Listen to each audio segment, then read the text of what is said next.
Good evening. Welcome to APTN National News Weekend. I'm Daryl Stranger. We begin with a disturbing story out of Winnipeg, where police have laid murder charges in connection with the deaths of 4 Indigenous women. Jeremy Skibicki was already charged with murder after the partial remains of Rebecca Contois were discovered near an apartment building last May. Now, Winnipeg police have charged Skibicki with 3 more counts of first-degree murder, even though their bodies have yet to be found. Tamara Pimentel has more. Jeremy Skibicki faces 4 first-degree murder charges in connection with the deaths of 4 Indigenous women between March and May of 2022. 39-year-old Morgan Beatrice Harris and 26-year-old Mercedes Myron, both from Long Plain First Nation, are recognized as the most recent victims, along with another Indigenous woman who has been confirmed but not yet identified. She was believed to have been killed mid-March and was wearing this jacket. On May 18th, Skibicki was charged following the death of Rebecca Contois, whose body was found dismembered. Due to the circumstances of the investigation, the homicide unit did not rule out the possibility of more victims. We're very sensitive to the whole missing and murdered Indigenous women investigation and inquiry and the recommendations that come out of that. This is top of mind for us. Chief of Police Danny Smythe says other than Contois, no additional bodies were recovered, though there is enough evidence for first-degree murder. Angie Tuesday, family support and resource advocate for WPS, says she connected with the families of Harris and Myron. They ask for privacy as they grieve. It's a tremendously difficult time for both these families that we're discussing today, as well as all of the families of missing and murdered Indigenous women and girls and Two-Spirit and gender diverse people in Manitoba. This now marks 50 homicides in Winnipeg this year. At a press conference, newly elected Winnipeg Mayor Scott Gillingham says the increase of violence in the city is unacceptable. We have much more work to do. More work to do to protect the lives of Indigenous women and girls, including Two-Spirited and LGBTQ people. We have more to do to address safety across this community. The Grand Chief of the Southern Chiefs organization, Jerry Daniels, released a statement calling on hate crime charges against Skibicki. He wrote in part, the person charged with committing these heinous crimes has an online presence that must be investigated. SCO urges all those involved in investigating and prosecuting this person to charge him with committing hate crimes against Indigenous women. Police say they don't believe there are more victims and are looking for any information that will lead to the identification of the unknown woman. Tamara Pimentel, APTN National News, Winnipeg. The Prime Minister and Minister of Indigenous Services were on the James Smith Cree Nation in central Saskatchewan this week. It's been almost 3 months since the mass stabbings that saw 10 people die in the community and 1 more in the nearby town of Weldon. The Prime Minister made an announcement about how his government plans to put better mental health supports in place for those impacted by the tragic attacks. All members of our communities should have access to the type of support they need. Today, we're taking action to improve access to care for the people of James Smith Cree Nation. We'll invest $40 million over 6 years to build a new wellness centre here in the community and to repurpose the existing Saquatamo Lodge to address immediate needs. A judge in Yorkton, Saskatchewan has said no to the province's request to ban media from reporting on details of a bail hearing for 2 Soto sisters. Narissa and Odelia Cusance of the Kiskous First Nation want to be free on bail while the federal justice minister reviews the case as a possible miscarriage of justice. They've been in prison since 1994 for a murder they say they didn't commit. Their cousin has confessed to the murder. The province of Saskatchewan wanted to keep the details of their bail hearing from the public, but their story has already been told in detail by APTN and some other media outlets. In his 29-page decision, the judge said attempting to ban media coverage of the bail hearing is, quote, akin to closing the barn door after the horse escaped. The bail hearing is set for January in Yorkton. The Supreme Court of Canada officially welcomed Michelle O'Bonsawin this week. She is a member of the Abenaki community of Odanak, and she becomes the first Indigenous person to sit on Canada's highest bench. Here's Annette Francis with more from the ceremony in Ottawa. And with the signing of the ceremonial rulebook, Justice O'Bonsawin took her seat on the Supreme Court of Canada bench. Chief Justice Richard Wagner made the opening remarks. You mentioned during the Parliamentary Committee's question and answer session that a high school guidance teacher once told you that a legal career would be out of your reach. You responded, "You just watch me." I hope your story of persisting in the face of doubt will encourage students listening to today's ceremony to follow their dreams also. And like you, I hope they put their talents towards helping others and making this great country even better. Today's ceremony brought together members of the court, family, and friends. The treasurer of the Law Society of Ontario said O'Bonsawin's lived experiences will enhance the quality of justice and public confidence. And as you take on this appointment, we are also reminded that you come to us as a Francophone, a woman, and an Indigenous person. It is the depth of these diverse lived experiences that makes your appointment so meaningful, and so meaningful to many.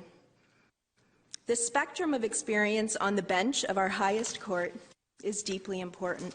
O'Bonsawin offered some advice to youth. I've fallen down, I've made mistakes.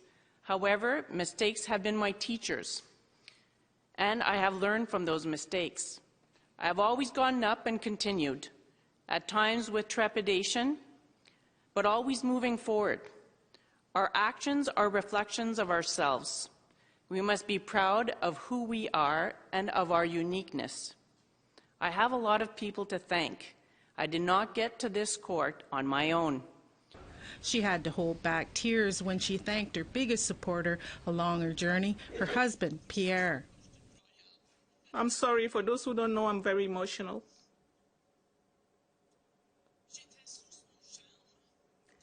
I was charmed by him from the very first moments. He's always been my biggest fan and my strongest force. Annette Francis, APTN National News, Ottawa. All right, it's time to step aside for a short break. We'll have more news when we come back.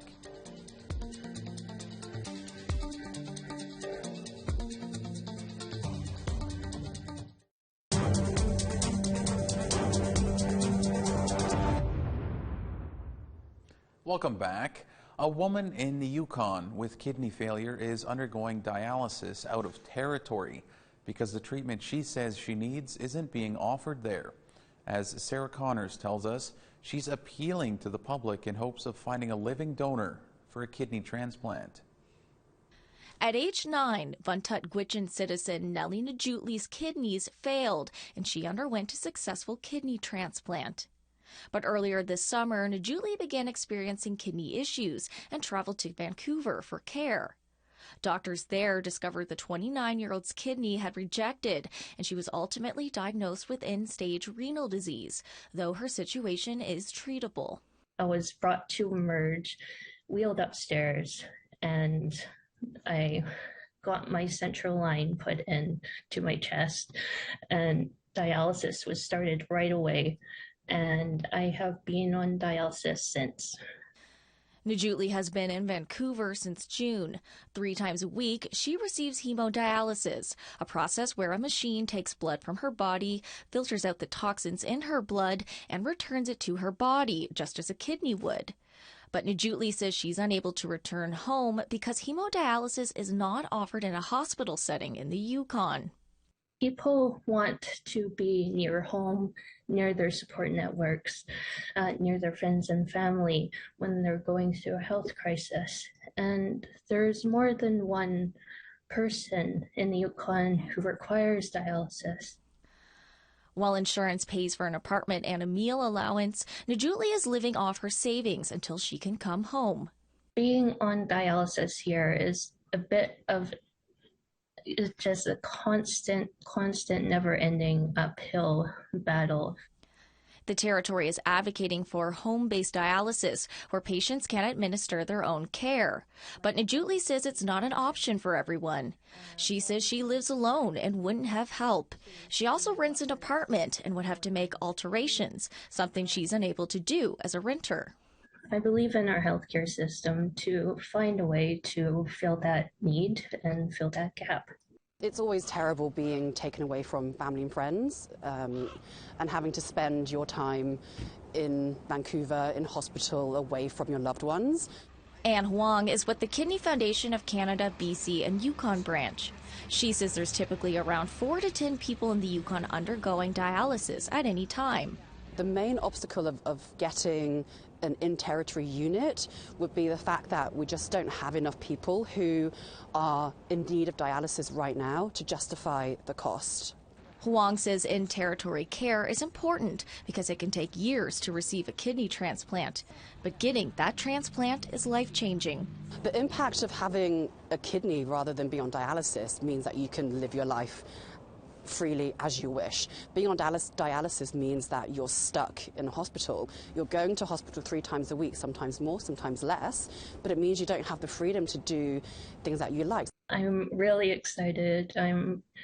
I miss home, I miss the snow, and I miss the cold. Najutli is eligible for a less intensive form of dialysis and hopes to be back in Whitehorse in the new year.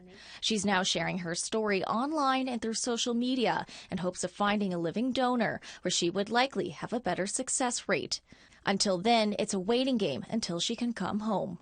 I'm really excited to get back home and see my friends and family and also get back to work. Sarah Connors, APTN National News, Whitehorse. COP15, the United Nations Biodiversity Summit, is coming to Canada next week. Indigenous leaders held a virtual press conference on Wednesday to talk about their hopes for the conference and why Indigenous-led conservation works. Amelia Fournier has more. Amid distressing reports of biodiversity loss across the globe, more and more studies show countries should look to Indigenous peoples for guidance and conservation.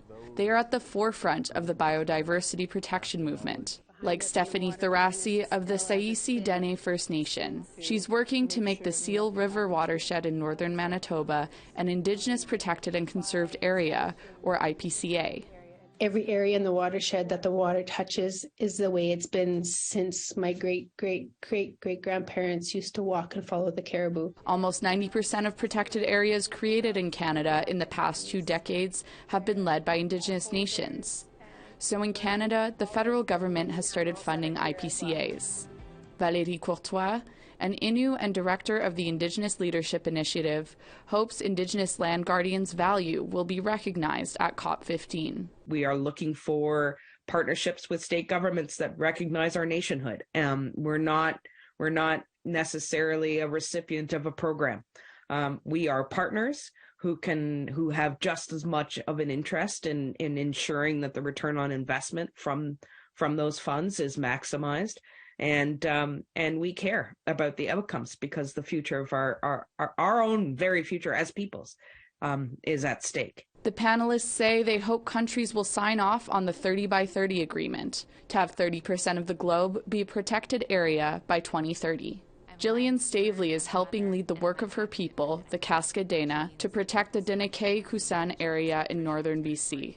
She hopes 30 by 30 will lead to more funding for Indigenous land guardians. That target is a really important tool for motivating countries to partner with Indigenous nations, but it's also a very important lever for us as Indigenous communities to be able to advance our own vision for our people and for our land and for the future of our communities. She said the COP15 is an opportunity for other countries to take a page out of Canada's book. One of the biggest things that I really want to see happening in Montreal is that people see IPCAs and land guardians as something that can be highlighted and utilized on a global scale. Tharassi says that regardless of COP15's outcome, Indigenous people will continue to protect their lands. It's a time right now where we're hoping that this dialogue is changing and that the voices of our peoples are starting to be heard. And we've been saying for such a long time that protecting these lands is important for all of these reasons, and now the world is finally starting to catch up a little bit. Emilia Fournier, APTN National News, Montreal. 4 humpback whales have been found dead on the BC coast in about a month. Researchers are concerned because the death total is closer to what they would usually see in a year in the province. APTN's Lee Wilson has more. Late last month, a young humpback whale was found dead, washing up on Malcolm Island and Vancouver Island. Researchers suspect the whale died of blunt force trauma, possibly from a boat strike. 3 more whales were found on the north coast of British Columbia, including a whale found on a provincial park beach on Haida Gwaii last week. Shanti Thurber is a researcher who works on Haida Gwaii. She says it's unusual to see the amount of deaths of humpbacks in a short period. Unfortunately, we have strong indication that at least 2 of these deaths have been caused by vessel or ship strike. And then the other ones we haven't confirmed yet. But it's highly unusual to be, well, within such a concentrated amount of time, it's highly unusual to see this number of deaths. And typically in a year, we'll see about 5 to 10 humpback deaths. The North Pacific humpback whale populations were once listed as a species at risk nearly 2 decades ago. Thurber says they've made a steady increase in numbers since, adding that humpback whale deaths are possibly higher because whales normally sink when they die. She says the concentration of deaths on the north coast of BC may be due to humpbacks staying around longer for food or increased vessel traffic. People on the water being aware of the whales can help prevent future deaths. As a boater or as a recreational user or as a commercial fishery, just being aware of these whales sticking around for longer and a larger number of these whales being present. Lee Wilson, APTN National News, Kitimat. It's time for one final break, but still ahead, Hockey Night in Canada in Cree is back.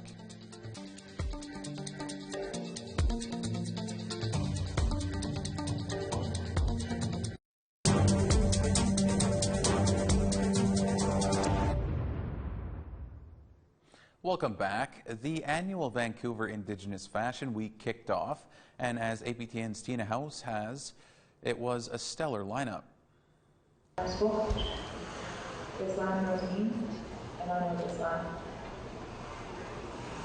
For the 3rd year, Vancouver Indigenous Fashion Week kicked off with an incredible showcase of dancers floating down the runway in front of a sold-out crowd.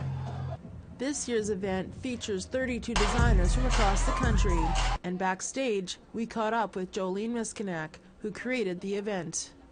Who are you wearing tonight? I'm wearing Leslie Hampton. This dress was worn in 2019, and she was here for that, and now she's here still in this dress, and yeah, just really excited to show it off. And symbolizing MMAWG? Yes. Anything else you want to say? Oh God, I'm so nervous. I'm just really happy. I'm just really happy that I have a really good team, and you know, I have my teammates. This is one of my teammates is on the floor. You can't see her, and I have a teammate behind you. So, just feeling very supported.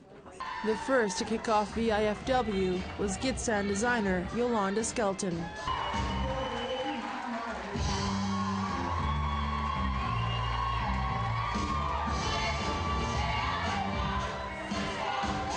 Hemiculus Baker is also the co-creator of Vancouver Indigenous Fashion Week, along with being a veteran fashion designer herself. And you know, it's a big show. It's like four days. Yeah, 4 days. and it's exciting. There's so many great designers now. 30 years ago there wasn't as many, so now we're seeing a resurgence in a lot of the artwork of many nations. And over the next 4 days, here at the Queen Elizabeth Theatre in downtown Vancouver, some of the best Indigenous designers will be showcasing their collections, with all Indigenous models walking the runway. And tonight, it's all about raising awareness for those that are missing or have been murdered, with the theme Red Dress Night. Butterflies in Spirit and members of the Crazy Indian Brotherhood showcased photos of loved ones who have been murdered or have gone missing. I wish I didn't have to do this anymore. This issue is still here. If anything, it might be worse. Nothing's changing. So raising awareness of this issue through this kind of platform is amazing, because it reaches audiences that won't really know or care about the issues. Thank you. We need to do everything we can to raise awareness about violence against Indigenous women, whatever it takes to do everything we can to create change, create safety in our communities. Vancouver Indigenous Fashion Week goes until December the 2nd. Tina House, APTN National News, Vancouver. 2 Indigenous social justice advocates were recognized for their work this week at Rideau Hall in Ottawa. Gail Sear and Harvey McHugh were both made members of the Governor-General's Order of Canada. Sear has been involved with the Native Court Worker Association and is a former executive director of the Native Women's Association. McHugh is the co-director of the First Nations Youth Suicide Prevention Curriculum and is also the co-founder of Trent University's Indigenous Studies program. In all, 48 people received Order of Canada designations. And APTN has announced the dates for the 2022-23 season of Hockey Night in Canada in Cree. All of the regulars will be back: host Earl Wood, studio panelists John Chabot and Jason Chamakis, and play-by-play announcer Clarence Iron.